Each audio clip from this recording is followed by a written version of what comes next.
temas como gravitación, trabajo, potencia y energía, los cuales, enfocados en situaciones cotidianas, nos ayudarán a comprender mejor el movimiento planetario, así como el término de trabajo en física y no como una actividad económica, además de ayudarnos a conocer los tipos de energía que poseen los cuerpos. Recuerda que es muy importante contar con tu calculadora para poder resolver los ejemplos. Comenzaremos con el tema de gravitación desde un punto de vista de la teoría newtoniana. Para llegar a esta teoría hubo una serie de antecedentes y concepciones previas acerca del movimiento de la Luna, los planetas y el Sol, la mayoría bajo la influencia de Aristóteles, quien consideraba la Tierra como el centro del universo, mientras que los demás cuerpos celestes giraban alrededor de ella. En el siglo II de nuestra era, Ptolomeo desarrolló un sistema basado en la concepción aristotélica para explicar el movimiento planetario llamada teoría heliocéntrica del universo, la cual sostenía que la Tierra permanecía estacionada en el centro, mientras que los planetas, incluidos la Luna y el Sol, giraban a su alrededor en órbitas circulares y a la vez epicíclicas, es decir, describiendo pequeños círculos alrededor de otro círculo mayor cuyo centro era la Tierra. Más adelante, en el siglo XVI, surge Nicolás Copérnico, quien propuso la teoría heliocéntrica del universo, en la cual consideraba al Sol como el centro del sistema planetario y los planetas girando en órbitas circulares en torno a él, sin dejar a un lado el movimiento epicíclico de los otros planetas. Más adelante, en el siglo XVII, basado en las observaciones de Brahe, Kepler desarrolló las 3 leyes del movimiento de los planetas. Estas leyes describen adecuadamente la cinemática de los planetas. Y por último, en el mismo siglo, apareció Newton, quien retomó las aportaciones de Copérnico, Galileo y Kepler para conjuntar todo en una teoría, la que dio origen a la ley de la gravitación universal, con la que demostró que todos los cuerpos se mueven bajo las mismas leyes, sin importar que sea en la Tierra o en cualquier parte del universo. Retomemos las 3 leyes de Kepler. La primera ley menciona que los planetas se mueven en órbitas con forma elíptica alrededor del Sol, y este se encuentra en uno de sus focos. La segunda ley dice que la línea recta imaginaria que une a un planeta con el Sol cubre áreas iguales en intervalos de tiempo iguales. Por último, la tercera ley de Kepler menciona que los cuadrados de los periodos orbitales de los planetas son proporcionales a los cubos de su distancia promedio al Sol. Newton relacionó la caída de la manzana con el movimiento de la Luna alrededor de la Tierra, y este enunció la ley de la gravitación universal en los siguientes términos. 2 cuerpos, cualesquiera, se atraen uno al otro con una fuerza que es directamente proporcional al producto de sus masas e inversamente proporcional al cuadrado de la distancia entre ellas, desarrollando la siguiente fórmula, donde F es la fuerza medida en newtons, G es la constante de gravitación con un valor de 6.67 por 10 a la menos 11 newton metro cuadrado sobre kilogramo al cuadrado. M representa las masas de los cuerpos medida en kilogramos y R la distancia en metros que hay entre ellas. En el siguiente ejemplo, calcularemos la fuerza de atracción gravitacional entre la Tierra y la Luna. Como datos, tenemos la masa de la Tierra de 6 por 10 a la 24 kilogramos, la masa de la Luna de 7.4 por 10 a la 22 kilogramos y la distancia entre ellas de 3.88 por 10 a la 8 metros. Recuerda agregar a los datos el valor de la constante de gravitación, que es de 6.67 por 10 a la menos 11 newton metro cuadrado sobre kilogramo cuadrado, y asegúrate que todos los datos estén en las unidades correctas. El siguiente paso es anotar la fórmula y sustituir los datos de esta forma. Utiliza tu calculadora para realizar las operaciones correspondientes. La fuerza de atracción gravitacional que hay entre la Tierra y la Luna es de 1.97 por 10 a la 20 newtons. Newton afirmó que el peso de un cuerpo sobre la superficie de la Tierra es igual a la fuerza de atracción entre el cuerpo y la Tierra, de donde surge la siguiente fórmula, que sustituyendo la masa de la Tierra y la distancia del centro a la superficie de la Tierra nos da como resultado 9.8 metros sobre segundo al cuadrado, valor conocido como la gravedad en la Tierra. En caso de querer conocer la aceleración de la gravedad de un cuerpo alejado de la superficie de un planeta, se utiliza la siguiente fórmula, donde RP más H representa la distancia que hay del centro del planeta más la altura a la que se encuentra el cuerpo. En el siguiente ejemplo, calcularemos la aceleración de la gravedad que actúa sobre un cuerpo que se encuentra a una distancia de 1.000.000 de metros de la superficie de Venus.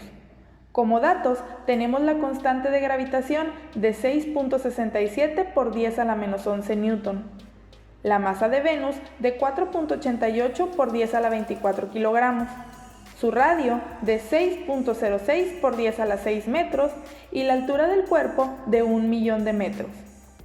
El siguiente paso es anotar la fórmula y sustituir los datos de esta forma. Utiliza tu calculadora para realizar las operaciones correspondientes. La aceleración de la gravedad que hay sobre los cuerpos a una altura de 1.000.000 de metros de la superficie de Venus es de 6.53 metros sobre segundo al cuadrado. En este espacio te mostraré el uso de la calculadora para resolver los problemas de la ley de la gravitación universal, la cual dice que dos cuerpos se atraen con una fuerza que es directamente proporcional al producto de sus masas e inversamente proporcional a el cuadrado de la distancia que hay entre ellos. De esta ley surge esta fórmula, la cual dice que F es igual a G por M1 por M2 entre R al cuadrado. G es una constante, la constante de gravitación universal. Es decir, su valor siempre es el mismo. ¿Pero cuál es su valor? 6.67 por 10 a la menos 11 newton metro cuadrado sobre kilogramo al cuadrado. Como te podrás dar cuenta, este valor está en notación científica y es aquí donde te voy a mostrar cómo ponerlo en tu calculadora. Este valor del por 10 lo vamos a sustituir con una tecla que es EXP. En otras calculadoras aparece como por 10 o en otras como simplemente una letra E. Esta tecla se encuentra en el inferior de tu calculadora en esta parte. Ok, entonces si yo quisiera colocar ese valor de la constante de gravitación en mi calculadora, voy a poner 6.67. Para poner el por 10 necesito poner la tecla EXP. Después voy a poner el exponente. En este caso el exponente es negativo. El negativo lo vamos a localizar en la parte de arriba. Es un signo de menos que está entre paréntesis. Y ahora sí pondremos el valor que es 11. Al darle igual nos damos cuenta cómo en la respuesta nuestro resultado ya está en notación científica. Este procedimiento lo vas a seguir con cada uno de los valores que estén en notación científica para poder hacer las operaciones de tu fórmula. De este lado tenemos más ejemplos de cómo afecta la masa directamente a la fuerza. En el primer ejemplito tenemos dos cuerpos de masa 1 y masa 2, los cuales se están atrayendo con una fuerza F. Pero ¿qué pasa si uno de los dos cuerpos aumenta su masa? En este ejemplo vemos que la masa 1 se quedó del mismo tamaño, pero la masa 2 aumentó el doble. Entonces la fuerza aumentó el doble. ¿Qué pasa con el tercer ejemplo? Vemos que los dos cuerpos aumentan su masa al doble, es decir, la fuerza de atracción que hay entre ellos también aumenta, pero ahora aumenta 4 veces. El trabajo es el producto escalar de la magnitud de una fuerza por la magnitud del desplazamiento, por el coseno del ángulo que existe entre la fuerza y el desplazamiento. La fórmula para calcular el trabajo es W igual a F por coseno de teta por X, donde W representa el trabajo y se mide en joules. F es una fuerza medida en newton, X representa el desplazamiento medido en metros y teta el ángulo que hay entre ambos.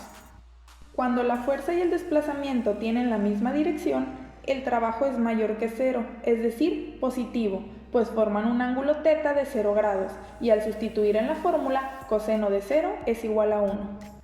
Cuando la fuerza y el desplazamiento forman un ángulo de 90 grados, no se realiza trabajo, pues coseno de 90 es igual a 0 y cualquier multiplicación por 0 da como resultado 0. La potencia se define como la cantidad de trabajo realizado en unidad de tiempo, o bien como la rapidez con la que se efectúa un trabajo. La fórmula para calcular la potencia es P igual a W entre T, donde P representa la potencia en watts, W el trabajo en joule y T el tiempo en segundos. Veamos el siguiente ejemplo. Una persona empuja un mueble de 50 kilogramos sobre el piso. desplazándolo una distancia de 6 metros. Inciso A. Si la persona aplica una fuerza de 600 Newton, calcula el trabajo realizado. Inciso B. Calcula la potencia de la persona si tarda 8 segundos en realizar el trabajo.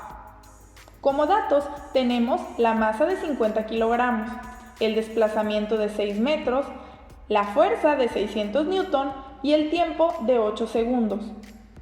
Como lo muestra la figura, la fuerza y el desplazamiento forman un ángulo de 0 grados con la horizontal. En el inciso A nos pide calcular el trabajo, que es fuerza por desplazamiento. Al sustituir en la fórmula queda 600 Newton por coseno de 0 por 6 metros. Como coseno de 0 es 1, lo podemos cancelar, pues cualquier multiplicación por 1 da el mismo número. El trabajo realizado por la persona es de 3600 joules. En el inciso B nos piden calcular la potencia, que es trabajo entre tiempo. Al sustituir en la fórmula nos quedan 3600 joules entre 8 segundos, dando como resultado 450 watts. La energía se define como la capacidad para realizar un trabajo. Existen diversas formas de energía. Por ejemplo, cuando un combustible como el carbón se quema, libera energía térmica. Cuando encendemos un televisor, se utiliza la energía eléctrica.